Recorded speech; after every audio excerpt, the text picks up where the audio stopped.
이 프로그램은 코로나로 인해 3년 만에 대구 스타디움에서 개최할 2023 부활절 연합예배를 앞두고 교회 회복을 넘어 부흥을 기대하는 대구 지역 목사님의 부활 메시지를 나누기 위해 제작됐습니다. 할렐루야! 예수님은 죽음의 권세를 이기시고 부활하셨습니다. 예수님은 자신이 부활이요 생명이라고 하셨습니다. 예수님을 믿는 자는 영원히 죽지 아니하리라고 하셨습니다. 우리는 이 부활을 믿습니다. 장차 우리가 부활할 것도 믿습니다. 예수님은 우리의 죄를 사하시려고 이 땅에 내려오셔서 십자가에서 제물로 돌아가셨습니다. 그러나 예수님은 다시 사셨습니다. 사탄은 하나님의 아들이 죽으면 생명의 역사가 끝나는 줄로 생각했습니다. 하지만 하나님은 사탄의 생각할 수 없는 부활로 승리하셨습니다. 많은 사람들은 부활의 사건을 믿지 못하고 있습니다. 심지어 예수님의 제자들도 처음에 예수님의 부활을 보고도 믿지 못했습니다. 그들이 믿든지 믿지 못하든지 상관없이 예수님은 부활하셨습니다. 지금도 우리와 함께 계십니다. 우리 중에 예수님의 부활을 본 자는 아무도 없습니다.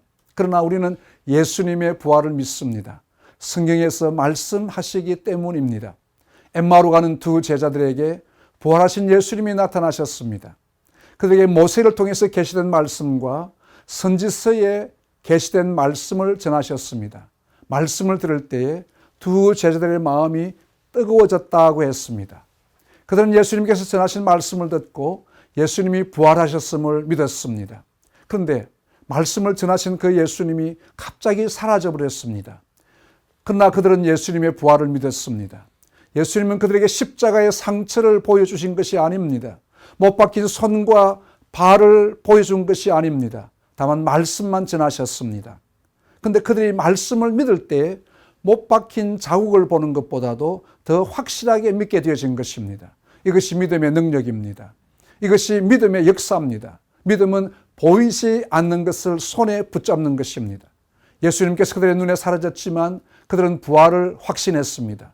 도피하려고 시골로 내려가던 그 발걸음을 다시 예루살렘으로 돌아갔습니다. 우리는 부활의 예수님을 본 적은 없지만 말씀을 믿음으로 부활하심을 믿습니다. 이 귀한 믿음을 대구에 전합시다. 부활하신 예수님으로 대구가 다시 일어나야 합니다. 대구의 교회가 다시 회복되어야 합니다. 교회가 세상의 빛으로 세상의 희망으로 일어나야 합니다. 오는 4월 9일 부활절날 대구 스타디움에서 만납시다. 부활하신 주님을 함께 찬양합시다.